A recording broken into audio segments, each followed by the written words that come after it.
네, 오늘 이제 창세기, 출애굽기, 레위기를 지나서 민수기를 시작하게 됐습니다. 어려운 레위기를 은혜 가운데 잘 마치고 또 은혜를 누리게 하심에 감사드립니다.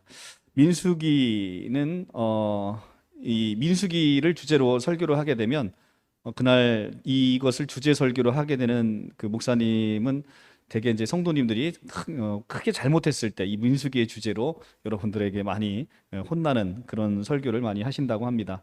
민수기도 만만치 않게 어렵죠. 모세오경이 다 그렇듯 우리가 만만한 성경은 하나도 없습니다. 우리가 요약을 통해서 하나님의 구약의 하나님이 어떤 성품을 가지시고 또 그로 말미암아 신약의 오늘 우리가 하나님을 대하는 것이 이 구약 시대를 살고 있는 백성들에 비해서 얼마나 은혜로운지를 우리가 깨달아 알게 됩니다. 민수기의 히브리 제목은 베미드바르라는 제목인데 광야에서라는 뜻입니다. 그런데 우리나라의 성경과 영어 성경은 70인역의 그 전통을 따라서 아리트모이라는 넘버스라고 해서 민수기, 이 백성들의 수를 세는 민수기라고 이렇게 이름을 지었습니다. 우리 민수기 하면 민숙자매님, 그 다음에 민수 성도님, 이게 다 민수기잖아요, 그죠? 그래서 다행히 저희 교회는 민숙 성도님이 안 계세요. 민수 형제님도 안 계시고, 근데 민수기 하다 보니까 계속 그 이름이 나오니까 또 시험 드시는 분이 있을지도 몰라요. 어, 레위기가 예배의 책인 반면에 민수기는 택한 백성들이 하나님과 동행하는 역사를 기록한 책입니다. 레위기가 백성들의 정결함을 강조하는 반면에 민수기는 하나님과의 순례 여행을 강조하고 있습니다. 레위기가 택한 백성들의 성화에 관한 책이라면 민수기는 하나님의 인도에 관한 책이다라고 얘기하고 있습니다. 먼저 구조를 보면 민수기는 1장에서 12장까지를 일부로, 그 다음에 가데스 바니아 사건으로 시작해서 13장에서 25장을 제2부로, 그리고 26장부터 36장까지를 제3부로 해서 구분이 됩니다. 1부인 1장에서 12장은 초라한 탈출 노예 집단의 모습으로 시내산에 도착한 이스라엘 백성들이 시내산 선민 언약 체결과 성막 건립에 이어서 군사를 편제화하기까지, 그리고 군사를 편제화해서 마치고 그 당당한 정복자 집단으로 변모해서 가나안 땅으로 행군해서 들어가기 시작하는 출애굽 1세대들의 희망을 발견해 주게 되는 것이 주제입니다. 13장부터 25장까지는 가나안 땅으로 인도하신 여호와에 대한 신앙보다는 가나안 거민들을 보고 나서 그 인간적인 위세에 짓눌려 원망하다가 끝내 광야에서 다 죽어버리는 허망한 출애굽 1세대의 범죄와 좌절에 대한 부분이 이제 2부에서 그려지고 있고요. 3부인 26장에서 36장은 이스라엘인 끊임없이 불신하고 반역을 했으나 이스라엘의 하나님은 끝까지 신실하사 이스라엘에게 한 번 주신 선민의 지위를 계속 인정하시고 그러한 하나님의 은혜로 출애굽 2세대가 제2차 군대 개수를 계기로 시작해서 새로운 도전과 출발을 하게 된 새로운 상황을 그리고 있습니다. 이렇게 민수기는 3부작으로 되어 있다라고 보시면 되고요. 오늘 그 1부 1장에서 12장까지 말씀을 대략 보게 될 것입니다. 1장 1절에서 10장 10절까지는 시내산을 이제 출발하기 직전까지 이제 이삿짐을 싸는 내용이 쭉 나옵니다. 근데 이삿짐을 굉장히 오래 싸요. 이거저거 할 게 많습니다. 1장 1절에서 10장 10절까지가 이제 시내산 출발 직전까지 여러 가지 이제 출발의 그 준비를 합니다. 10장 11절부터 12장 16절까지가 시내산에서 출발해서 가데스 바냐의 기차까지의 과정으로 이렇게 나뉘게 되고, 오늘 이제 민수기의 주제 말씀인 군대 개수는 1장과 26장에 나오게 됩니다. 자, 1장 1절부터 한번 보도록 하겠습니다.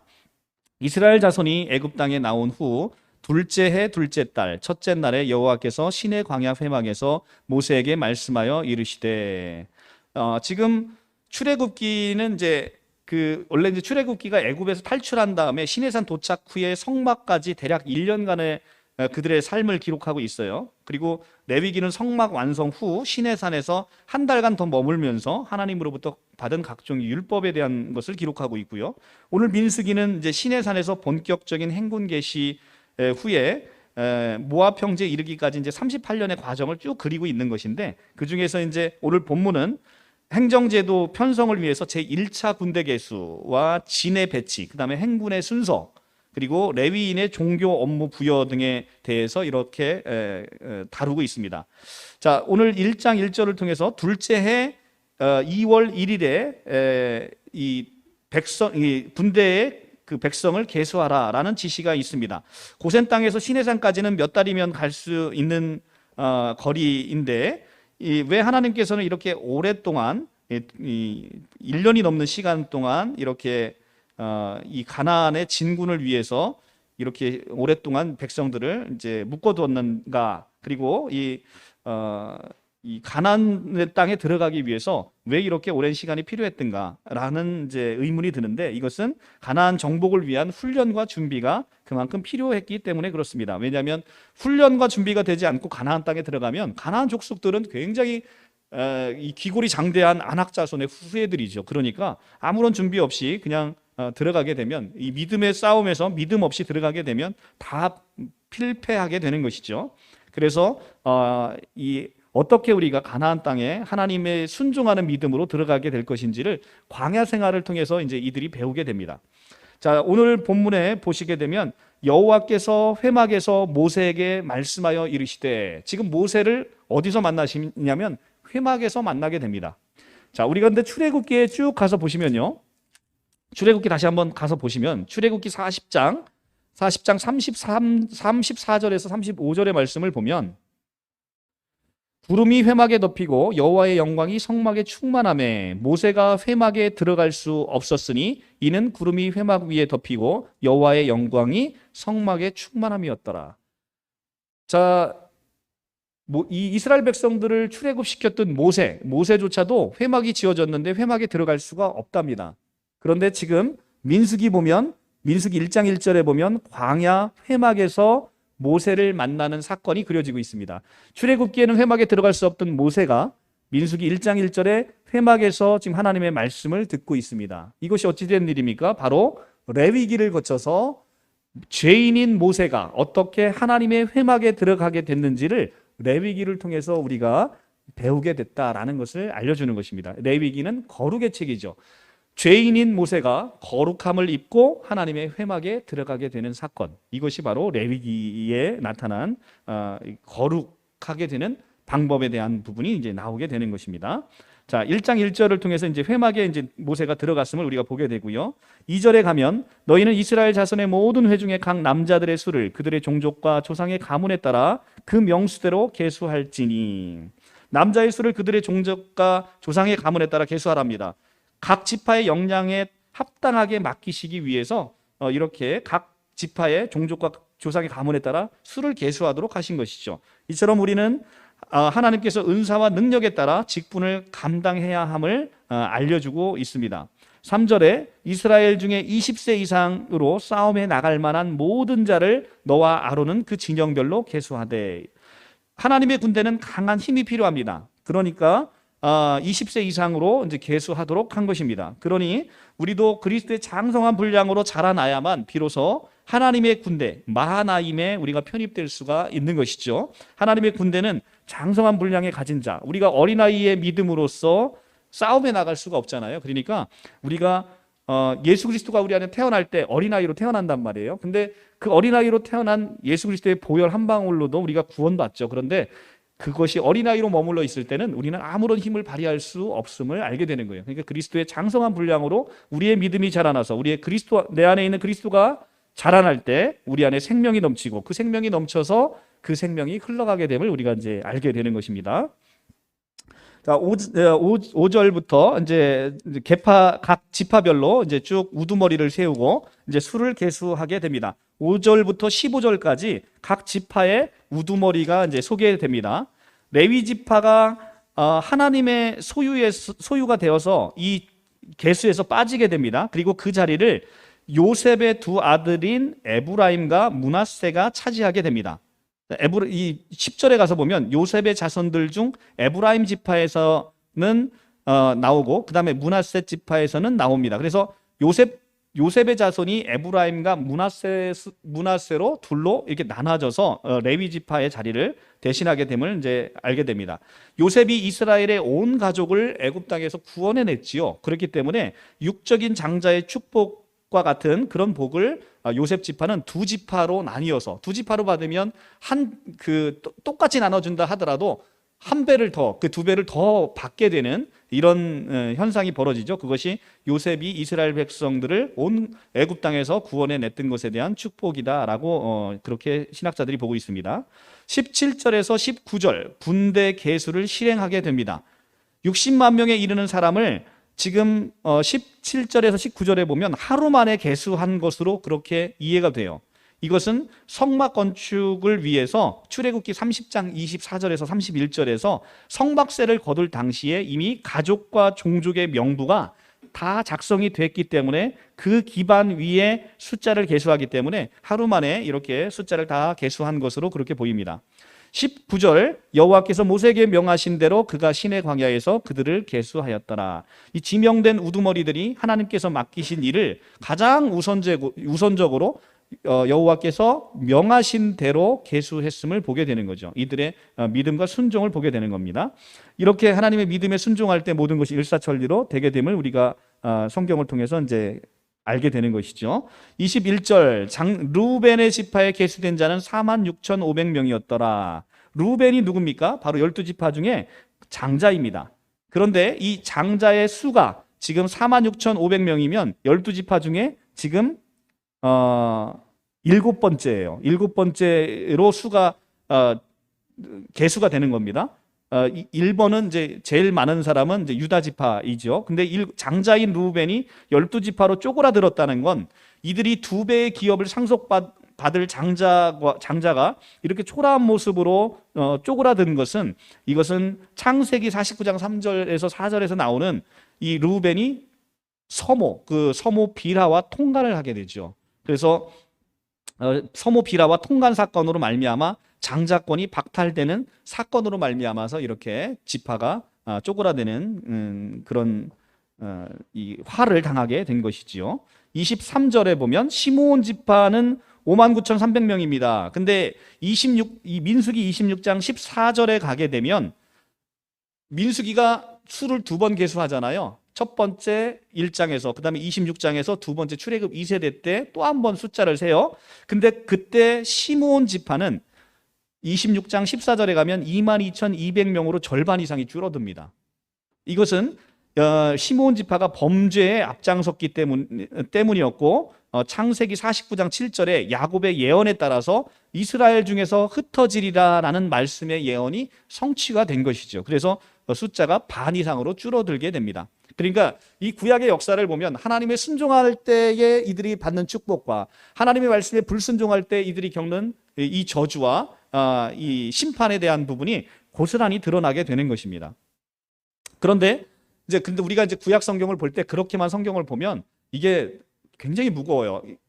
구약의 하나님 말씀에 순종하는 자와 하나님 말씀에 순종하지 않는 자를 철저하게 심판하는 하나님이 계속 나타나는데 이 신약에서는 이 모든 출애굽시켜서 구원받은 백성들에게는 이 모든 불순종의 죄까지도 그리스도가 담당하셔서 우리에게 은혜로 바꿔주시는, 그래서 은혜가 우리를 통치하는 그 시대로 우리를 불러주셨다는 게 얼마나 감사하고 은혜가 넘치는지를 모르겠습니다. 우리가 신약 성경에 그것까지를 함께 연결해서 여러분들이 구약 성경을 이해하셔야 됩니다. 구약에 있는 백성들과 여러분들을 계속 비교해 보는 거예요. 그러면 얼마나 우리가 이 은혜의 시대에 하나님의 예수 그리스도의 은혜로 충만히 덧입혀서 살아가는지가 보이게 되는 것입니다.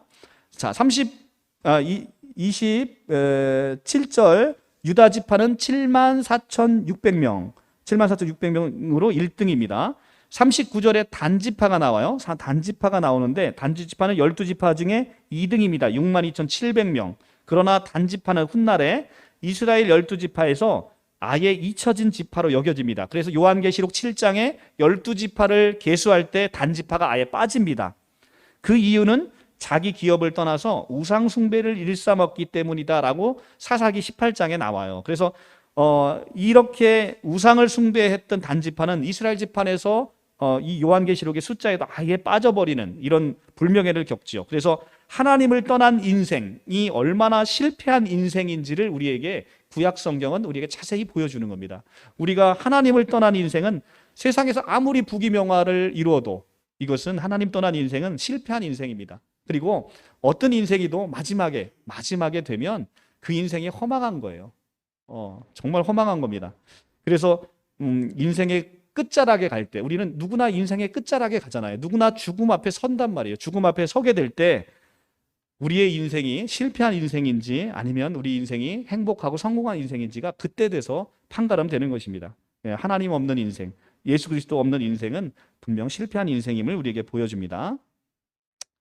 자, 45절에 가면 45절, 이같이 이스라엘 자손이 그 조상의 가문을 따라 20세 이상으로 싸움에 나갈 만한 이스라엘 자손들을 다 계수되었는데 그 계수된 자의 총계가 60만 3,550명이었더라 라고 되어 있지요. 자, 20세 이상의 남성의 인구가 조사가 됐습니다. 전체 인구가 약 한 20세 이상의 남자가 60만 3,550명이니까 전체 인구는 뭐 1인 4명 정도, 3.5명 이렇게 계산하게 되면 전체 인구를 약 한 200만 가까이가 됐다라고 이제 보게 되는 것이죠.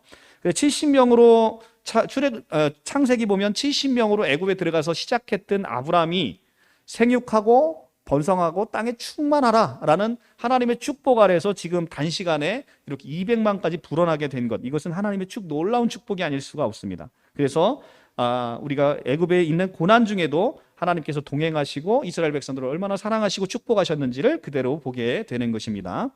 1장 47절에서 54절의 말씀은 54절의 말씀 보겠습니다. 47절, 그러나 레위인은 그들의 조상의 지파대로 그 계수에 들지 아니하였으니 이는 여호와께서 모세에게 말씀하여 이르시되 너는 레위 지파만은 계수하지 말며 그들을 이스라엘 자손 계수 중에 넣지 말고.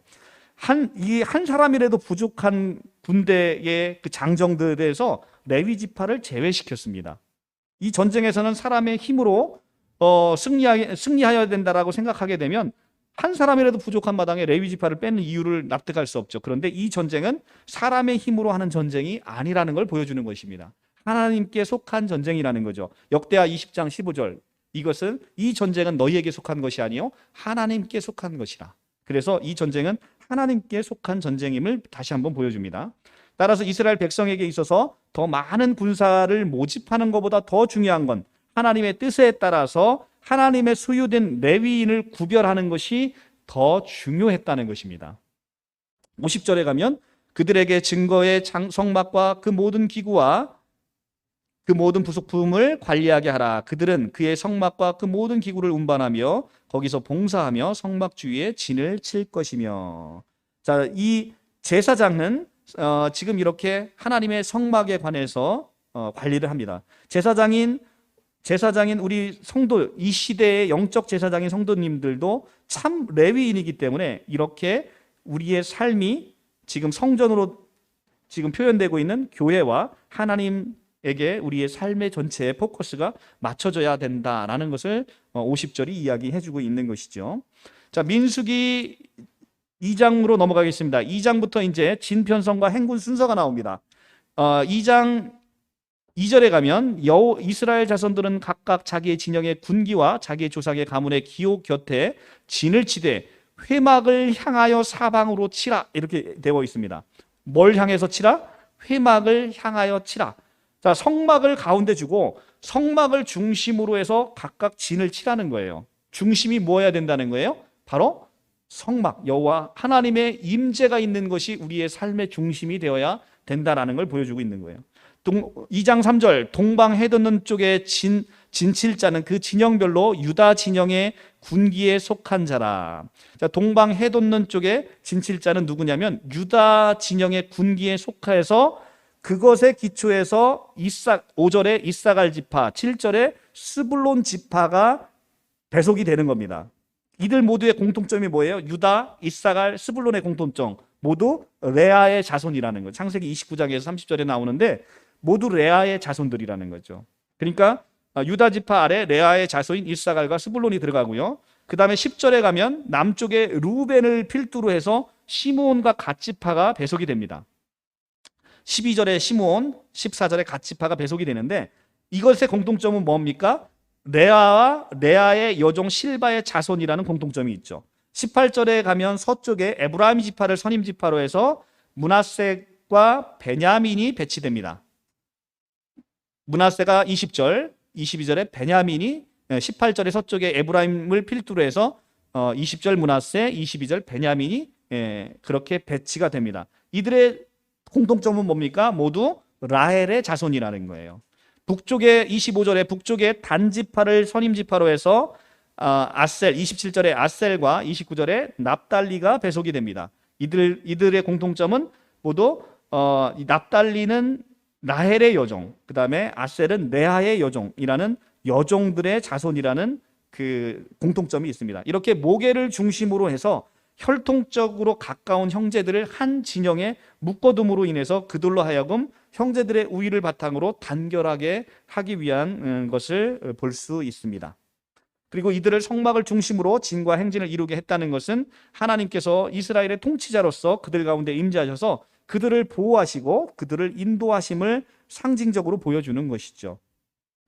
자, 3절에 해돋는 동편의 유다 지파를 진치게 한 것은 이 지파에서 누가 나타나십니까? 유다 지파에서 바로 예수 그리스도가 태어나시죠. 그러니까 세상의 빛이신 그리스도께서 탄생하실 것이기 때문에 해돋는 동편의 유다 지파에 진을 치게 하신 것입니다. 그리고 그들을 행진의 선봉에 서게 하셨던 것이죠. 이것이 바로 이 해돋는 동편에서 빛 대신 예수 그리스도가 탄생하시고 또 예수 그리스도가 우리의 대장돼서 이끄시는 것을 보게 되는 것입니다. 그만큼 이제 유다 지파는 제일 인구를 많이 주셨습니다. 이는 우리에게 사명을 주심과 함께 하나님이 능력을 함께 주시는 것을 우리에게 보여주게 되는 것이지요. 34절 이스라엘 자손이 여호와께서 모세에게 명하신 대로 다 준행하여 각기 종족과 조상의 가문에 따르며 자기들의 길을 따라 진치기도 하며 행진하기도 하였더라. 이 자기들의 길을 따라, 이것은 이스라엘이 각 진영의 깃발 아래 모여서 질서 정연하게 움직였음을 보여줍니다. 영적 가나안에 들어가는 우리 성도님들도 예수 그리스도의 깃발 아래 모여서 일사불란하게 움직여야 되는 것이죠. 목사도 아니고 교리도 아니고 오직 예수님의 깃발 아래 모여서 우리가 연합하여 나아가야 되는 것을 성경은 보여줍니다. 자, 34절 말씀을 다 준행하여, 그죠? 말씀에 대한 순종이 우리로 하여금 세상을 이기게 하는 힘이 되는 것입니다. 오늘 요한일서 5장의 말씀에서 봤지요? 우리가 세상을 이기는 힘 뭡니까? 순종입니다. 믿음과 순종이 세상을 이기는 힘이다라고 이야기를 합니다. 자, 3장의 말씀으로 넘어갑니다. 3장에서 3장 1절에서 13절에는 전 레위인의 수장인 아론 가문을 소개합니다. 그리고 레위인의 구별의 기본 목적이 무엇인지를 우리에게 소개시켜 줍니다. 제사장 가문을 레위의 다른 자손들에 비해서 자세히 기록하고 있는 것은 이들이 맡은 제사장이라는 직분이 얼마나 흉요하고 영광스러운지를 암시해 주는 것입니다. 그리고 이는 오늘날 하나님의 영적인 제사장이 된 부름받은 성도들이 얼마나 귀한 존재인지를 나타내 주고 있는 거예요. 아론의 가문을 소개한다는 건 여러분들의 가문을 소개한다는 거예요. 여러분들이 지금 많은 사람들 앞에 영적 제사장이 돼서 하나하나 여러분들의 가문을 소개하는 것입니다. 그러니까 마태복음 1장에 계보로 시작하잖아요. 이제 계보로 탁 시작하는 것은 아담의 계보 아래에 있던 여러분들이 마지막 아담으로 예수가 오셔서 아담을 끝내시고 새 아담이신 그리스도의 계보 안에 여러분들이 들어가 있다는 거예요. 그 왕족에 여러분들이 들어가 있다는 것입니다. 그 다윗으로 시작되는 그 혈통에 다윗과 아브라함의 후손 예수 그리스도의 계보라라는 그 계보 안에, 다윗의 그 계보 안에, 믿음의 순종의 그 계보 아래 영적인 제사장들인 여러분들이 들어가 있다라는 것을 보여주고 있는 것이죠. 마찬가지로 지금 이 아론의 제사장의 가문도 바로 이렇게 우리의 영광스러움을 나타내주기 위해서 자세히 소개를 해줍니다. 1절 아론과 모세가 낳은 자는 이러하니라 라고 되어 있어요. 그런데 정작 그 밑에 보면 밑에 나오는 사람들은 모두 아론이 낳은 자만 소개를 합니다. 그런데 왜 아론과 모세가 낳은 자다 이렇게 소개를 할까요? 2절에 보면 아론의 아들은 이름은 이러하니 장자는 나답이요 그 다음은 아비후, 엘르아살 그리고 이다말이니 이렇게 소개를 합니다. 그런데 왜 아론과 모세가 나왔다라고 얘기할까요? 바로 영적인 지도자인 모세가 영적 아버지가 돼서 믿음으로 이들을 낳았다는 것을 이야기하고 싶은 것입니다. 성도는 어떤 존재입니까? 바로 그리스도의 영적인 신부입니다. 결혼한 신부의 가장 큰 사명은 뭡니까? 자식을 낳아서 후사를 잇는 거예요. 그리스도의 영적인 신부된 자들은 그리스도의 영적 자녀를 생산해서 하나님의 나라의 후사를 잇는 것이 마땅한 것이죠. 그것이 우리들에게 맡겨진 사명인 것입니다. 여러분들의 생명이 그리스도로 충만해지면 생명이 생명을 낳는 것입니다. 그래서 여러분들의 그리스도의 전함으로 인해서 또 누군가가 그리스도를 받고 그 생명으로 태어나서 하나님의 나라가 풍성하게 이루어지는 것이죠. 3절, 이는 아론의 아들들의 이름이며 그들은 기름을 부음받고 거룩하게 구별되어 제사장의 직분을 위임받은 제사장들이라. 아멘. 그들은 제사장이라, 즉 아론의 자식들은 아론의 아들이라는 이유만으로 제사장이 됐습니다. 남들보다 뛰어나거나 훌륭한 업적이 필요 없었어요. 그 자체로 그냥 제사장이 되는 거예요. 바로 아론과 같이 하나님께서 그들을 선택하셨기 때문에 그렇습니다. 바로 우리의 제사장 지위도 이렇다는 거예요. 여러분들이 어떤 잘나서, 여러분들이 남들보다 훌륭해서, 여러분들이 남들보다 더 도덕적으로 살아서 여러분들을 선택한 게 아니라 바로 하나님의 은혜로 여러분들을 값없이 선택하셔서 하나님의 그 은혜로 선택을 받았기 때문에, 그리고 그리스도의 신부가 돼서 그 놀라운 그리스도의 그 왕되심을 여러분이 함께 누리게 된다는 거예요. 이것이 바로 우리의 이 하나님의 놀라운 은혜가 아닐 수가 없습니다. 우리는 하나님의 자녀로 선택돼서 새롭게 태어났습니다. 이 일이 어떻게 일어났습니까? 그리스도 안에서 일어났다는, 그리스도 안에서 우리는 새로 태어났다는 거예요. 그래서 우리는 이미 왕 같은 제사장이 되었다는 것입니다. 여러분의 어떠함에 있는 게 아니고 여러분을 사랑하시고 여러분을 위해서 십자가에 달려 죽으신 그리스도의 은혜로 우리가 이렇게 새로 태어나고 왕 같은 제사장의 지위를 누리게 되는 것입니다. 왕 같은 제사장이 됐는데 여전히 무수리처럼 살면 얼마나 불쌍한 거예요. 그럼 불쌍한 거죠. 자기 아버지가 어마어마한 부자예요. 그런데 가서 매일 가서 어디 가서 날품 팔고 있으면 이건 너무 불쌍한 거잖아요. 그것을 가지고 많은 것들을 하고 사회에 많이 기여할 수 있는 이런 제사장이 되어야 되지 않겠습니까? 여러분들은 그런 제사장이 되었다는 것입니다. 6절에 가면 레위 지파는 나아가 제사장 아론 앞에 서서 그들에게 시종하게 하라. 자, 6절에 가면 아론 앞에 서서 즉각적인 하나님의 명령을 순종할 준비가 되어 있어야 함을 우리에게 보여주고 있는 것이고요. 7절에 가면 그들은 회막 앞에서 아론의 직무와 온 회중의 직무를 위하여 회막에서 심우하되. 아론의 직무와 온 회중의 직무를 위한다라는 것은 레위 지파 하면 우리가 흔히 성막일을 감당하는 자들이라고 생각하기 쉽습니다. 그런데 아론을 도와 제사를 드리고 성막을 관리할 뿐만 아니라 백성들이 제사를 지내는 것과 그들이 하나님의 말씀대로 살아갈 수 있도록 도와주고 섬기는 직무를 동시에 맡았다는 것입니다. 이러한 레위 지파의 직무는 오늘날 성도의 이중적인 직무를 잘 보여준다는 겁니다. 성도는 하나님 사랑, 이웃 사랑을 동시에 해야 되는 거예요. 하나님 사랑과 이웃 사랑을 동시에 하고 섬겨야 된다는 것입니다. 이것이 바로 십자가 아닙니까? 십자가는 세로목만 있는 게 아니라, 지금 여기 보시면 십자가 있잖아요. 세로목이 있잖아요. 하나님과 나와의 관계가 제대로 서 있을 뿐만 아니라 이웃과 이웃의 관계가 바로 서 있는 세로목과 가로목이 있는 것이 십자가라는 거예요. 세로목만 있어서는 십자가가 될 수 없는 거예요. 세로목과 가로목이 같이 있는 것, 이것이 바로 십자가이고, 우리의 이 레위 지파의 사명, 우리의 이 레위 지파에 소속되어 있는 우리는 바로 이렇게 이 십자가 안에서 하나님 사랑과 이웃 사랑을 온전히 해야 되는 그런 직무가 우리에게 주어졌다는 것입니다. 자, 9절에 보면 너는 레위인을 아론과 그의 아들들에게 맡기라. 그들을 이스라엘 자손 중에서 아론에게 온전히 맡겨진 자들이라고 되어 있습니다. 레위인은 아론에게 온전히 맡겨진 자들이라는 것은 레위인인 성도들이 오직 대제사장인 그리스도를 위해서 사역하고 전 삶이 드려져야 되고, 오직 대제사장인 그리스도에게 우리가 맡겨졌다는 거예요. 레위인인 여러분들은, 우리 성도들은 이미 그리스도의 사람이 되었다는 것입니다. 그래서 그분에게 다 맡겨졌다는 겁니다. 10절, 너는 아론과 그들의 아들들을 세워 제사장의 직무를 행하게 하라. 외인이 가까이 하면 죽임을 당할 것이라. 아멘. 대제사장의 대속 권한을 외인이 하게 되면 죽임을 당하게 되는 것입니다. 대제사장의 대속 권한은 오직 예수 그리스도, 한 분에게 있는 것이죠. 이것을 외인이 가까이 하면 죽임을 당하는 것입니다. 우리 총회장님은 큰일 나셨죠. 그죠? 그 총회장님은 대세장의 대속 권한을 지금 행사하시려고 하시는데 그것이 가까이 하면 죽임을 당하게 되는 것이죠. 자, 12절 가면 보라 내가 이스라엘의 자손 중에 레위인을 택하여 이스라엘 자손 중에 태를 열어 태어난 모든 맞이를 대신하게 하였은즉 레위인은 내 것이라.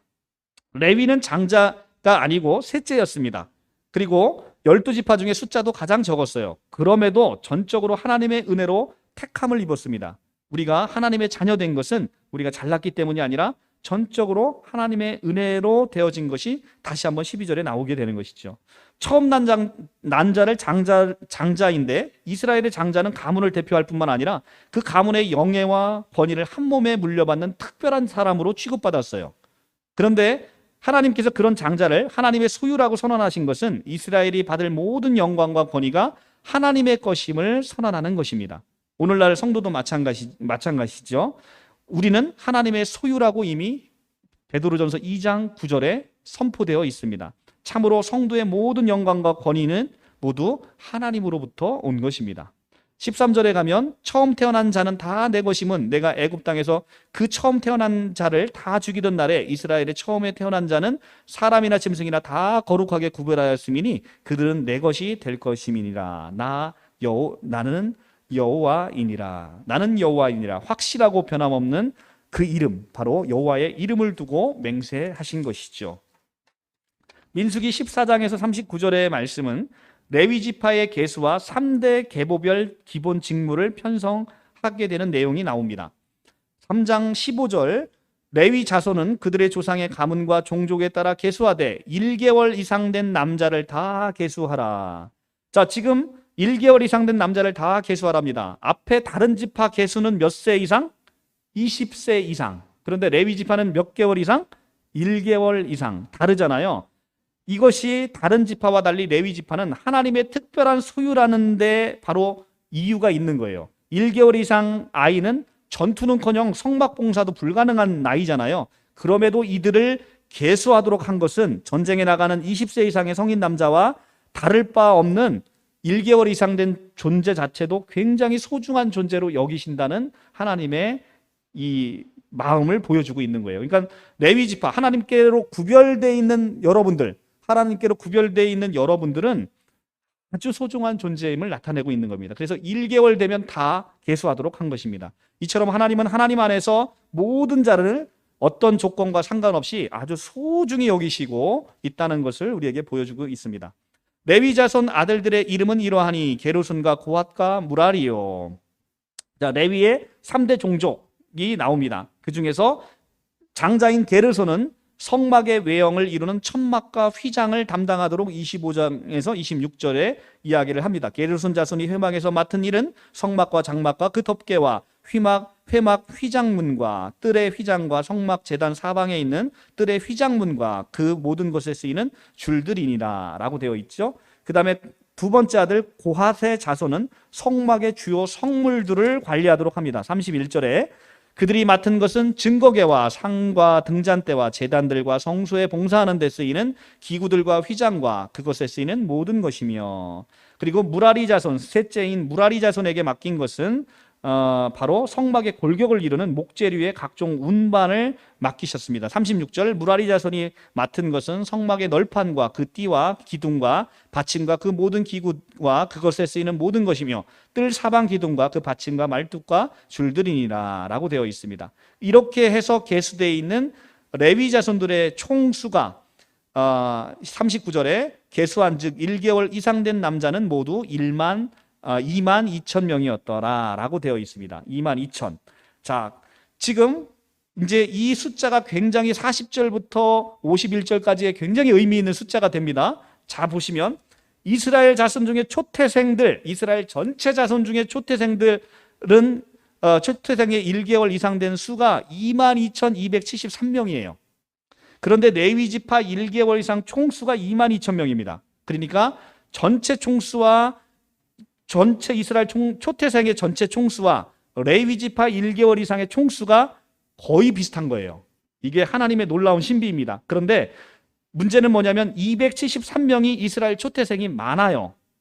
그래서 레위인의 이스라엘 초태생들은 원래 하나님께 드려져야 되잖아요. 근데 이스라엘 초태생이 드려지는 대신 레위인들이 드려지니까 이들이 초태생에서 해방되는 거예요. 레위인이 그 일을 맡으니까. 그런데 1대1로 맡아야 되는데 273명이 더 많다는 거예요. 이스라엘 초태생이. 그래서 이 273명을 위해서 속전을 드려야 되는 규례가 지금부터 나오는 겁니다. 그러니까 내가 이스라엘의 그 지파의 초태생이야. 그러면 나는 온전히 하나님께 드려져야 되는데 레위 지파가 드려짐으로 나는 안 드려져도 되는 거예요. 이게 뭐예요? 바로 하나님의 대속 섭리가 나타나는 거예요. 우리가 마땅히 죽어야 될 자리에 예수님이 죽으니까 우리는 죄를 이제는 용서받게 되는 이 원리를 설명하는데, 문제는 뭐냐면 이 숫자가 273명이 이스라엘 지파가 더 많다는데 문제가 있는 거예요. 그래서 그것을 위해서 그러면 나머지 이 사람을 어떻게 할 것이냐라는 것에 대한 속전 규례가 지금 이제 나오는 것입니다. 40절부터 여호와께서 모세에게 이르시되 이스라엘 자손의 처음 태어난 남자를 1개월 이상으로 다 계수하여 그 명수를 기록하라. 나는 여호와라. 이스라엘 자손 중에 모든 처음 태어난 자 대신에, 처음 태어난 초태생 대신에 레위인을 내게 돌리고, 그죠? 레위인이 나에게 오므로 그들을 해방하는 거잖아요. 내게 돌리고 또 이스라엘 자손의 가축 중에 모든 태어난 것 대신에 레위인의 가축을 내게 돌리라. 모세가 여호와께 자기에게 명령한 대로 이스라엘 자손 중에 모든 태어난 자를 계수하니 1개월 이상 대수된 처음 태어난 남자의 총계가 22,273명이었더라. 여호와께서 모세에게 이르시되 이스라엘 자손 중에 모든 처음 태어난 자 대신에 레위인을 취하고 그들의 가축 대신에 레위인의 가축을 취하라. 이게 대속의 원리라는 거예요. 레위인은 내 것이라. 나는 여호와라. 레위인을 취함으로 이들이 해방되는데, 이스라엘 자손의 처음 태어난 자가 레위인보다 273명이 더 많은즉 속전으로 한 사람에게 5세겔을 받되 성소의 세겔로 받으라. 한 세겔이 20게니라. 20게랄이냐. 그 더한 자의 속전을 아론과 그의 아들들에게 줄 것이라 라고 되어 있습니다. 자, 그러니까 지금 이 273명이 더 많음으로 인해서 이들이 이 차이만큼을 속전으로 바치게 되는데, 이것이 바로 이제 생명의 속전이에요. 근데 이는 이스라엘의 한 생명까지도 결코 소홀하지 않으시고 자신의 소유로 삼으시려는 하나님의 놀라운 사랑이 보여 있다는 거예요. 그러니까 숫자가 그냥 엇비슷하면 얘들만 구원해 주면 되는데 273명까지도 완벽하게 구원하고자 하는 하나님의 사랑이 여기 보인다는 거예요. 속전을 통해서.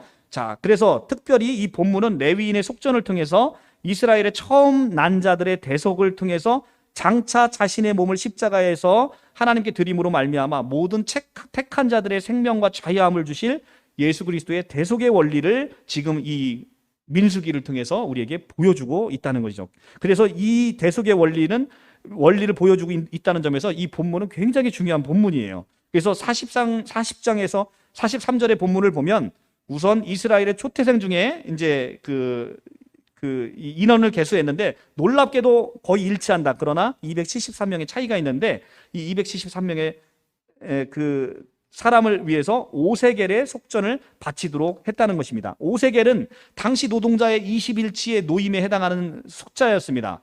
만일 누가 우리의 목숨을 20일치 노임과 바꾸자고 하면 어떻겠습니까? 하나님께서는 레위인들에게 대속하지 못할 이스라엘 장자에게 생명의 대가로 고작 요구하신 게 20일치 노임에 지나지 않는다는 겁니다. 아주 적은 금원으로 생명값을 치르게 하셨다는 겁니다. 다시 말해 이스라엘의 장자들은 겨우 20일치의 노임을 지불하고 자신의 목숨을 얻게 되는 것이에요. 이것이 거저 은혜로 우리에게 생명을 주시는 하나님의 놀라운 구속사역을 우리에게 보여주고 있다는 것입니다. 이 얼마나 놀라운 은혜가 아닐 수가 없습니다.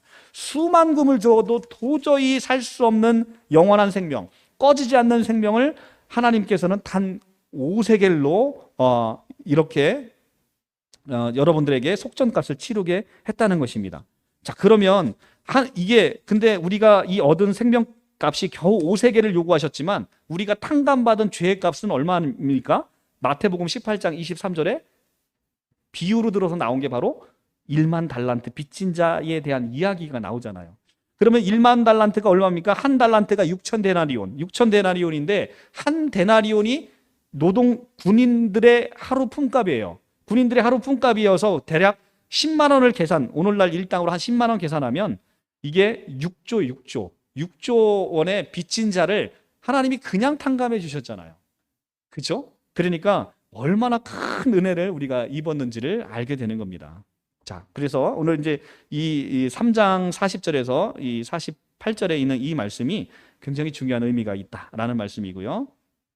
자, 4장 1절에서 33절입니다. 고앗 자손에 대한 것인데요. 4장은 레위 지파 중에서도 성막 봉사와 제반 종교 업무에 참가할 수 있는 30세에서 50세까지의 장정만 계수하고 그들에게 보다 구체적인 성막 봉사 업무를 지시하는 사실을 보여주고 있습니다. 자, 고앗 자손은 성막의 주요 성물들을 이제 관리하도록 했고요. 그다음에 게르손 자손은 아까 이제 천막과 휘장, 무라리 자손은 목재류의 운반을 이제 관리시켰다는 내용이 나오고요. 레위 지파의 업무 분담은 거대한 민족을 이동을 매우 효율적으로 가능케 한 실질적인 원동력이 되었습니다. 오늘날 하나님의 사역을 감당하는 대표적인 기구인 교회 공동체를 어떤 원리로 조직하고 어떤 질서에 의해서 움직여지는지를 우리에게 이제 교훈해 주는 아주 중요한 이야기입니다. 자, 2절에 보면 레위 자손 중에 고앗 자손을 그들의 종족과 조상의 가문에 따라 집계할지니, 레위의 장자는 누굽니까? 게르손이에요. 그런데 게르손 자손부터 계수하지 않고 차남인 고앗 자손부터 지금 인원을 센단 말이에요. 그 이유가 뭡니까? 그것은 바로 고앗인 차남이 성소와 그 기구를 관리하는 가장 중요한 일을 맡았기 때문에 그렇다는 겁니다. 그래서 그들의 맡은 임무가 중요하기 때문에 고앗 자손부터 계수를 하는 겁니다. 오늘날 교회도 마찬가지예요. 교회의 권위가 나이의 순서에 의해 정해지는 게 아니라 하나님께로부터 위임받은 직분에 따라서 중요도가 정해져야 된다는 것입니다. 3절에 가면 30세 이상에서 50세까지 회막에 일하기 위하여 그 역사에 참가할 만한 모든 자를 계수하라라고 되어 있습니다. 30세에서 50세는 인생의 황금기입니다. 레위인은 인생의 황금기를 하나님을 위해서 사용하는 것이 그렇게 되는 사람들이에요. 하나님이 주시는 상급은 영원한 것이므로 바로 이 인생의 황금기를 하나님께 드려지는 삶, 이것이 바로 복이라는 겁니다. 5절에서 15절을 보면 진영을 전진할 때는 아론과 그의 아들들이 들어가서 칸 막은 휘장을 걷어 증거기를 덮고 그 위에 해달의 가죽을 덮고 그 위에 순청색 보자기를 덮은 후에 그 채를 꿰고라고 되어 있습니다. 자, 행진하기 위해서 이제 짐을 뿌릴 때 짐을 이제 막 이삿짐을 싸잖아요. 성소의 기구는 오직 아론과 그의 아들들만 만지고 정리할 수 있도록 하셨습니다. 고앗 자손이라도 아론과 그의 아들들이 묶어놓은 것을 메고 가는 것만 가능하지 성물을 함부로 만지거나 봐서는 안 됩니다. 이것은 오늘날 교회에 있어서도 이렇게 가장 중요한 말씀 선포와 성례를 베풀 권할 이 치리권이 오직 사역자에게 주어졌음을 보여주고 있는 그런 본문입니다. 자, 이 아무나 이것을 할 수가 없다는 것이죠. 이제 6절에 가서 보면 그 위에 해달 가죽으로 덮고라고 되어 있습니다. 이 증거계 위에 해달 가죽을 덮으라고 하신 것은 해달의 가죽은 물이나 불순물에 증거계가 스며들지 못하도록 하는 방수와 보호막을 치는 것입니다. 이것은 영적으로 세상의 불순물이 하나님의 말씀에 스며들어서 오염시키지 못하도록 해야 된다는 것을 우리에게 교훈해 주고 있는 것입니다. 증거계를 해달 가죽으로 덮어야 되는 것이죠. 세상의 불순물이 하나님의 교회, 하나님의 말씀에 들어오지 못하도록 하는 것입니다. 그래서 오늘날 신천지가 계속 비판하는 게 바로 이런 거잖아요. 말씀 한 절 읽고 나서 세상 이야기 잔뜩 늘어놓고 있는 것, 이것을 지금 신천지가 비판하고 있는데 아주 비판받아 마땅한 것이죠. 한국 교회의 실태에 대해서 적나라하게 비판하고 있는 것입니다. 그 점에 대한 신천지의 지적을 우리가 잘 살필 필요가 있습니다. 15절에 진영을 떠날 때 아론과 그의 아들들이 성소와 성소의 모든 기구에 덮은 일을 마치거든 고앗 자손들이 와서 맬 것이니라. 그러나 성물은 만지지 말라. 그들이 죽으리라. 회막 물건 중에서 이것들은 고앗 자손이 맬 것이며. 그렇죠? 이게 아무나 만질 수가 없는 것입니다. 성소의 기구들 그리고 기구들은 대부분 금이나 은이나 놋과 같이 금속으로 만들어져서 굉장히 무겁습니다. 그런데 그 고앗 자손들은 하나님의 일을 감당하는 영광을 얻었지만 이 영광이 결코 쉬운 일이 아니라는 거예요. 그래서 우리가 십자가의 길은 영광의 길이고 승리의 길이지만 그 길은 또 고난의 길이다라는 것을 우리에게 보여주고 있는 것이죠. 자, 26절에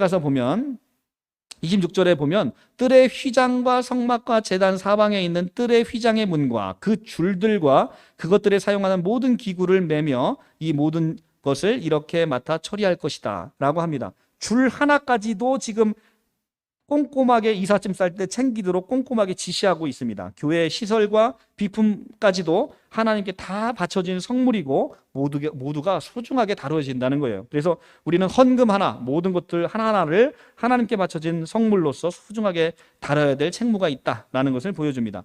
30절에 30세부터 50세까지 회막에서 복무하고 봉사할 모든 자를 계수하라. 자, 30세에서 50세 모든 자가 아니라 복무하고 봉사할 자를 계수하라고 합니다.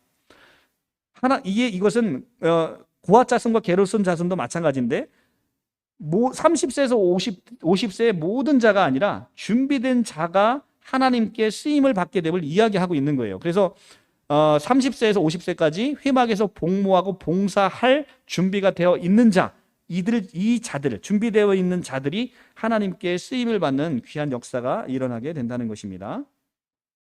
자, 민수기 4장에서 34절에서 49절은 이 계수한 전체 결과를 보고하고 있습니다. 고앗 자손이 36절에 가면 고앗 자손은 2750명, 게르손 자손은 2630명, 무라리 자손은 3200명으로 이렇게 계수가 됩니다. 그래서 총 8580명이 47절에 계수가 되는데 숫자를 여러분들이 외울 필요는 없어요. 그런데 이처럼 하나님께서 별로 중요해 보이지 않는 레위 지파의 계수 결과를 거듭해서 기록하고 있는 것은 레위 지파로 하여금 다시 한번 자신들에게 주신 사역의 중요성을 깨닫게 해서 최상의 헌신을 다짐하도록 하시기 위해서 이렇게 기록하신 것입니다. 영적인 레위인인 우리가 사역을 임하는 자세가 어떠해야 되는지를 보여주고 있는 것이죠.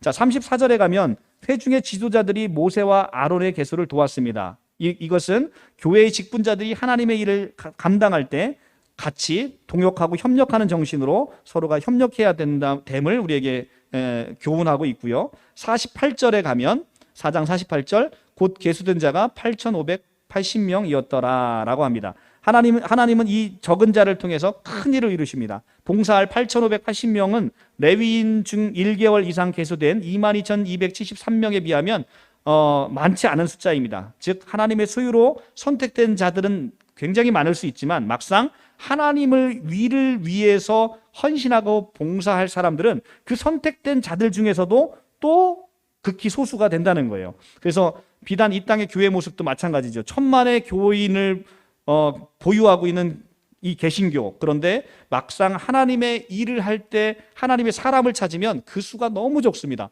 한국 교회가 이단으로 인해서 쑥대밭이 됐잖아요. 그런데 쑥대밭이 돼서 그 일을 누군가가 헌신할 사람 찾으라고 하면 교회 목사님들부터 나오는 사람이 없어요. 어느 교회도 나오는 사람이 없단 말이에요. 그냥 신천지 출입금지만 써놓고서 다 방치한단 말이에요. 바로 지금 이 모양이 된다는 거예요. 이 모양이. 그러니까 오늘날 헌신자로 부름받은 사람, 이것이 하나님의 나라의 확장과 하나님께 돌려지는 그 영광을 위해서 우리 교회가 또 우리부터 먼저 이렇게 헌신되고 부름받은 것이 얼마나 감사하고 레위인 중에서도 다시 선별된 우리가 얼마나 하나님의 영광에 의해서 크게 쓰임받게 되는지를 보면서 다시 한번 이런 교회를 세우게 하신 것에 감사함을 드리지 않을 수가 없는 것입니다. 자, 이게 오늘 5장까지밖에 못 나가겠네요. 진짜 이게 이런 방식으로 나가니까 정말 한두 끝도 없이 나가는 기지개 한번 쭉 피시고요. 우리가 5장까지만 오늘 한번 보도록 하겠습니다. 이게 10장까지는 나갈 줄 알았는데 참 하다 보니까 욕심이 자꾸 생겨서 이것도 해야 되고 저것도 해야 되고 막 그렇습니다. 그랬더니 이렇게 오래 걸렸네요. 그런데 우리가 이제 마가복음 할 때 1년 넘게 걸렸잖아요. 근데 마가복음 하고 나니까 굉장히 은혜롭고 좋거든요. 지금 다시 들어도 다시 강의해도 그렇게 못할 것 같아요. 근데 너무 은혜가 되는데 구약 성경을 이렇게 해서 좀 지금 굉장히 빠른 스피드로 나가잖아요. 말도 빠르고 제가 원래 말이 빠른데 시간이 쫓기니까 더 빨라요. 그러니까 사실은 여러분들이 여기서 한번 이걸 이해한다는 건 불가능할 거예요. 그런데 다행히 우리가 이렇게 녹음을 잘해서 해놓으니까 여러분들이 나중에 구약 성경을 혼자 보실 때 이렇게 말씀을 쭉 보면 이 말씀이 전혀 내가 무슨 뜻인지 혼자 볼 때 이해하지 못했던 것들이 다 이해가 되실 거예요. 그래서 그런 의미에서 여러분들 하시는데 개인적으로는 이거 준비하는데 너무 힘들어요. 너무 힘든데 그걸 또 하시게 만드네요, 계속. 그래서 여러분들 하고 있으니까 이걸 잘 이렇게 우리가 유튜브 영상에 올려놓을 테니까요. 나중에 혼자 보실 때 은혜 많이 누리셨으면 좋겠습니다. 자, 5장 1절에서 4절의 말씀입니다.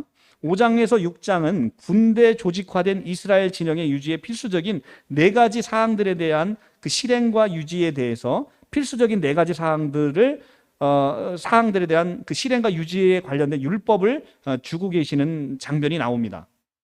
2절에 보면 이스라엘 자손에게 명령하여 모든 나병 환자와 유출증이 있는 자, 주검으로 부정하게 된 자는 다 진영 밖으로 내보내되. 이스라엘 진영의 유지를 위해서는 부정한 자를 내보내야 되잖아요. 그죠? 이들하고 함께 있을 수 없다는 거예요. 의식적으로 부정하게 된 자는 다 진 밖으로 내보냅니다. 3절, 남녀 막론하고 다 진영 밖으로 내보내어 그들이 진영을 더럽히게 하지 말라. 내가 그 진영 가운데 거하느니라 하시매. 거룩하신 하나님께서 계신 그 진 안에 그 진 안에 부정한 자가 있을 수 없습니다. 이런 말씀을 통해 본문이 말하고자 하는 것은 궁극적으로 하나님과 백성들의 관계를 유지시키는 접촉점이 있다는 거예요. 그게 바로 뭐냐면 그게 거룩이라는 거예요. 거룩하지 않으면 하나님과 인간 사이에 접촉점이 생길 수 없다는 거예요. 근데 여러분들은 어떻게 거룩하게 되냐는 거예요. 우리가 착한 일을 많이 해서 거룩하게 되냐? 안 돼. 그거 아무리 착한 일 많이 해도 여러분들은 본질상 진노의 자녀들이기 때문에 안 된다는 거예요. 그런데 그게 바로 예수님의 은혜로, 예수님의 보혈로 깨끗하게 씻겨서 거룩하게 만들어 놨다는 거예요. 그러니까 여러분들 안에 하나님이 여러분들을 성전 삼아 하나님의 성령이 여러분 안에 거하시는 놀라운 축복이 있게 되는 겁니다. 하나님의 영이 여러분에게 거한다는 건 여러분이 죄사함을 받았다는 거예요. 여러분들이 깨끗함을 입었다는 거예요. 여러분들이 성령 받았다는 건 그냥 단지 성령이 오셨네? 이 차원이 아닌 거예요. 성령이 왔다는 건 내가 깨끗함을 입었다는 거예요. 얼마나 놀라운 죄사함의 선포입니까? 자, 그것을 이야기하고 있습니다. 자, 그래서 5장에서 이제 5장 5절에서 10절의 말씀에 대한 것은 이제 본문은 5장 5절에서 10절은 진영 안에 단결과 일치를 깰 수 있는 갈등 요소를 사전에 방지하기 위한 일환으로서 재산상 손해를 끼친 자에게 손해배상법을 기록하고 있습니다. 이것은 속건제로 5분의 1을 더해서 배상하는 그것을 다시 한번 규정하고 있는데요. 7절에 보면 죄 지은 자를 자복하고 그 죄값을 온전히 갚되 5분의 1을 더하여 그가 죄를 지었던 그 사람에게 돌려줄 것이요. 그죠? 속건제잖아요. 20% 더해서 주는 거. 자, 5장 이 죄에 대해서 철저하고 엄중하게 죄값을 치르게 하심으로써 하나님께서 진정 원하시는 것은 하나님의 백성이 하나님을 섬기듯 서로를 섬기고 하나님 안에서 서로를 사랑하며 함께하는 공동체를 이루며 살아갈 것을 요구하고 계신 것입니다. 그러니까 십자가의 세로목뿐만 아니라 가로목에 대한 하나님의 따뜻한 배려가 있는 것이죠.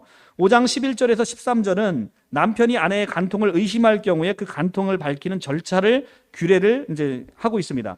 이스라엘 진영 내의 단결과 일치를 깨트릴 수 있는 갈등의 요소를 사전에 방지하기 위한 일환으로서 가정 내 부부 간의 불륜에 대한 의심을 해소하기 위한 의심법이라고 불리는 율법에 대해서 기록하고 있습니다. 이 의심법은 일방적으로 남편이 아내를 의심하는 경우에만 적용됩니다. 14절에 가면 그 남편이 의심이 생겨 그 아내를 의심하였는데 그 아내가 더럽혀졌거나 또는 그 남편이 의심이 생겨 그 아내를 의심하였으나 그 아내가 더럽혀지지 아니하였거든 그의 아내를 데리고 제사장에게 가서. 자, 일방적으로 남편이 아내를 의심할 경우에 적용되는데 그래서 어떤 학자들은 이 율법이 남녀 불평등 사상을 기초하고 있다라고 이렇게 주장하는 사람이 있습니다. 그런데 이 의심법은 오히려 오직 남편에게 의해서 모든 생사 여탈권이 정해졌던 당시의 고대 근동의 사회에 임의대로 판단되고 처분되는 당시 상황에서 공식적으로 여성의 결백을 호소하고 판결을 받을 수 있도록 했다는 점에서 오히려 여성을 보호하는 장치로서 하나님께서 여성들을 보호하기 위해서 주신 법이라는 겁니다. 본문은 의심 해소보다는 부부 사이의 화해나 하나됨을 통해서 공존의 원리를 제공하고 있다는 데 포커스가 있는 것입니다. 부부간의 의심을 제거함으로써 가정을 화목하게 하는데 그 목적이 있고 나아가 사회의 가장 기본적인 단위인 가정의 화목을 도모함으로써 궁극적으로 이스라엘 진영 전체를 정상적으로 유지시키는데 그 목적이 있다는 것입니다. 자, 이렇게 해서 그 5장의 얘기는 쭉 한번 읽어보시면 되고요. 자, 6장까지 한번 가보겠습니다. 6장 나시린법인데요. 나시린은 여러분은 나시린이라는 단어는 특별히 구약 성경에서 잘 외워두셔야 됩니다. 나시린이 몇 번 나옵니다. 이 나시린이라는 단어를 처음 들어보신 분들은 나시린에 대한 단어를 좀 외우셔야 되고요. 나시린 서원법에 대해서 이제 규정하고 있습니다. 나시린이라고 하는 것은 나자르라는 구별하다에서 유래된 단어인데 일정 기간 동안 특별히 자신을 하나님께 드려 하나님을 위해 헌신한 자를 가리킵니다. 나시린이 된다는 것은 이스라엘 자손으로서 매우 영광스러운 일입니다. 그래서 오늘날 성도도 모두 영적인 나시린이므로 하나님께 구별된 자로 살아져야 되는 것이죠. 우리는 하나님의 나시린입니다. 3절에 보면 2절부터 이스라엘 자손에게 전하여 그들에게 이르라 남자와 여자가 특별히 서원 곧 나시린의 서원을 하고 자기 몸을 구별하여 여호와께 드리려 하면 포도주나 독주를 멀리하며 포도주로 된 독초나 독주로 된 초를 마시지 말며 포도즙을 마시지 말며 생포도나 건포도도 먹지 말지니 이렇게 되어 있습니다. 자, 나시린으로서의 자격을 유지하기 위해서는 포도주와 독주를 멀리하랍니다. 성경 여러 곳에서 포도주와 독주는 술 취함으로 얻어지는 육체의 쾌락을 상징합니다. 창세기 9장 21절. 그리고 세상의 사치를 상징합니다. 호세아 3장 1절.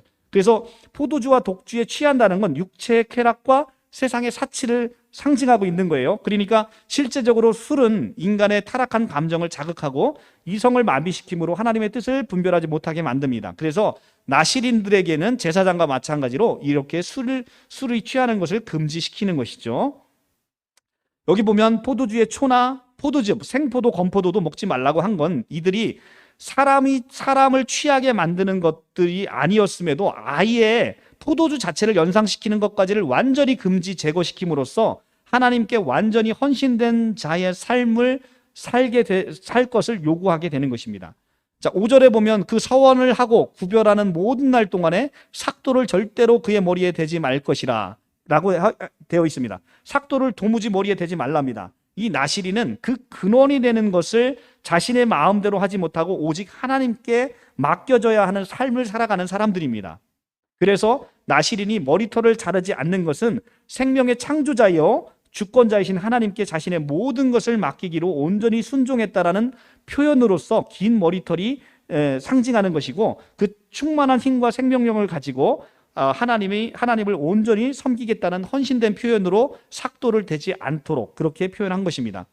자, 6절에 가면 시체들을 가까이 하지 말 것이요 그의 부모의 형제 자매가 죽을 때라도 그로 말미암아 몸을 더럽히지 말 것이다 라고 얘기를 합니다. 부모 형제보다도 우선시 되는 게 하나님에 대한 사랑이고 헌신이라는 것입니다. 8절에 그리스도인은 자신의 전생애가 모두 하나님께 드려진 것, 이 나시린으로서 하나님께 드려졌음을 우리가 보게 되는 것이죠. 자기 몸을 구별하는 모든 날 동안에 그는 여호와께 거룩한 자니라. 이것이 바로 나시린법입니다. 전생애가 구별돼서 거룩하게 되는 자, 이들을 나시린이라 부르고 우리는 이들을 성도라 부른다는 것입니다.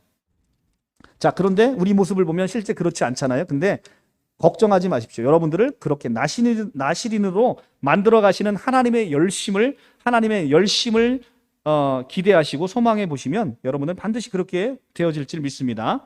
13절에서 16절 나시린법은 이러하니라 자기의 몸을 구별하는 날이 차면 그 사람을 회막문으로 데리고 갈 것이요.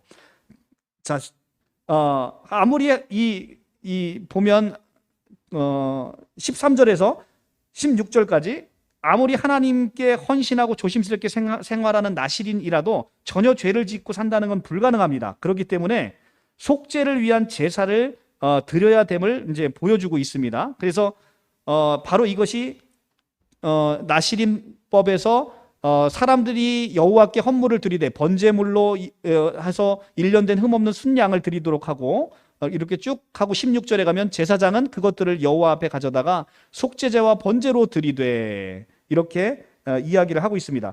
이것은 이 나시린이라 하더라도 우리가 죄 없이 살아가는 것은 불가능하다. 이것이 바로 인간 실존에 대한 문제를 다루고 있는 것이죠. 의인은 없나니 하나도 없으며 라는 로마서 3장 10절의 말씀이 생각나게 되는 것이죠. 그런데 여러분들은 벌써 이 신약을 살고 있는 우리는 영원 차원에서 하나님께서 여러분의 모든 죄, 그리고 이미 지은 죄, 앞으로 질 죄까지도 하나님이 다 아시고 그 안에서 속죄함을 이루셨다는 것입니다. 이것이 놀라운 거예요. 그리고 구약 성경에서는 고의적으로 범한 죄는 용서함을 받지 못했어요. 그런데 신약을 살고 있는 우리에게는 고의적인 범죄까지도 예수 그리스도의 십자가 안에서 모든 것의 속죄함을 이루었다는 게 더욱더 놀라운 십자가의 은총이 아닐 수가 없습니다. 18절에 가면 자기의 몸을 구별한 나시리는 회막문에서 자기의 머리털을 밀고 그것을 화목제 그러니까 물 밑에 있는 불에 둘치며. 자, 구별된 날이 끝났어요. 그러니까 나시린으로서는 전생에 따르면 최소 30일 이상을 구별해야 된다고 합니다. 그런데 구별된 날이 끝난 나시린, 이 나시린은 화목제물로 드릴 때 길러왔던, 아까 삭도되지 말라 그랬잖아요. 머리털을 밀고 그 민 머리털을 불에 태우도록 했다는 것입니다.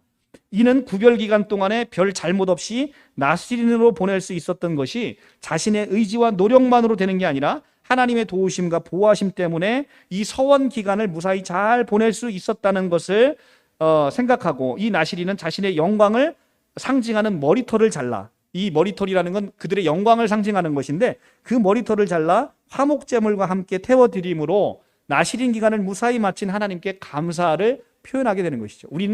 우리가 나시린 되고 우리가 거룩하게 된 게 여러분들이 깨끗해서 여러분들이 도덕적으로 살아 되는 게 아니라 하나님의 은혜로 죄사함을 입고 하나님의 도우심으로 그렇게 사라지는 인생을 살아가게 되는 것, 이것이 하나님께 감사하는 제목이라는 거예요. 이것이 바로 나시린이 머리를 밀어서 드리는 것의 영적인 의미예요. 그러니까 우리는 나시린으로서 우리의 모든 나의 나됨은 하나님의 은혜로 된 것이다 라는 사도 바울의 고백이 우리의 삶 가운데 있어야 되는 거예요. 나의 나됨은 하나님의 은혜로 된 것이다 라는 사도 바울의 그 감사의 고백이 여러분들에게도 있기를 소원합니다. 오늘의 마지막 구절입니다. 22절에서 27절 말씀, 너무너무 유명한 말씀이죠. 여호와께서 모세에게 말씀하여 이르시되 아론과 그의 아들들에게 말하여 이르기를 너희는 이스라엘 자손을 위하여 이렇게 축복하여 이르되 여호와는 내게 복 주시고 너를 지키시기를 원하며 여호와는 그 얼굴을 내게 비추사 은혜 베푸시기를 원하며 여호와는 그 얼굴을 내게로 향하여 두사 평강 주시기를 원하노라 할지니라 하라. 그들은 이같이 내 이름으로 이스라엘 자손에게 축복할지니 내가 그들에게 복을 주리라. 아멘. 너무너무 유명한 구절인데 너무 은혜가 넘치는 구절이죠. 자, 여기 잘 보시면 여호와는 원한다가 무려 3번이 나와요. 여호와는 원하신다, 여호와는 원하신다, 여호와는 원하신다. 여호와는 진정 반복해서 여러분들에게 복 주시기를 원하신다는 것입니다. 그런데 여호와의 복이 무엇입니까? 우리는 복의 의미를 제대로 알아요. 여호와의 복은 바로 예수 그리스도예요. 온 우주를 다 가진 그분을 여러분에게 선물하신다는 거예요. 그러니까 우리는 다른 복 구할 거 없습니다. 오직 예수를 구하면 그 안에 모든 보물과 보화가 잔뜩 있는 채로 우리에게 오신다는 거예요. 여호와는 우리에게 복 주시기를 원하십니다. 24절에 하나님은 광야와도 같은 인생을 사는 우리에게 구름 기둥과 불 기둥으로 인도하사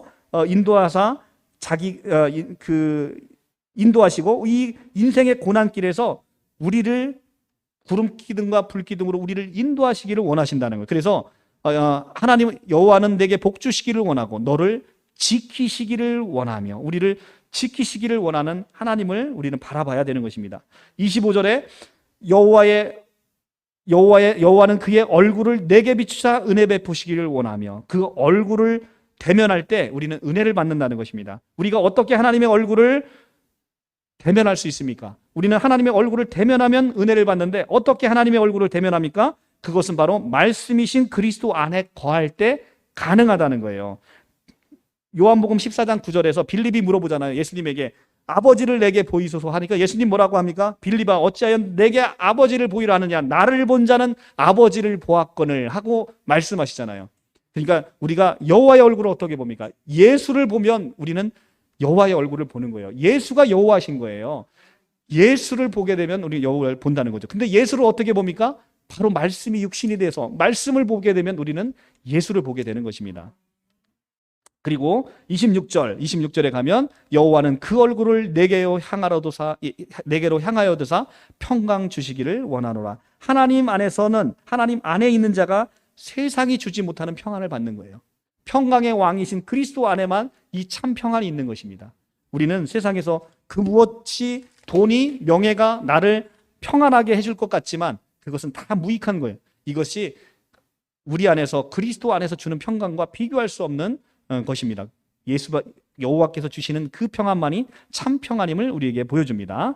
자, 그래서 그들은 이같이 내 이름으로 이스라엘 자손에게 축복할지니. 자, 누구에게 축복하라는 거예요? 제사장인 여러분들에게 내 이름으로 이스라엘 자손에게 축복하랍니다. 누구 이름으로? 여호와 이름으로. 누가? 여러분들이, 제사장인 여러분들이 여호와의 이름으로 축복하고 다니라는 거예요. 축복하고 다니면 어떻게 한다? 내가 그들에게 복을 주리라.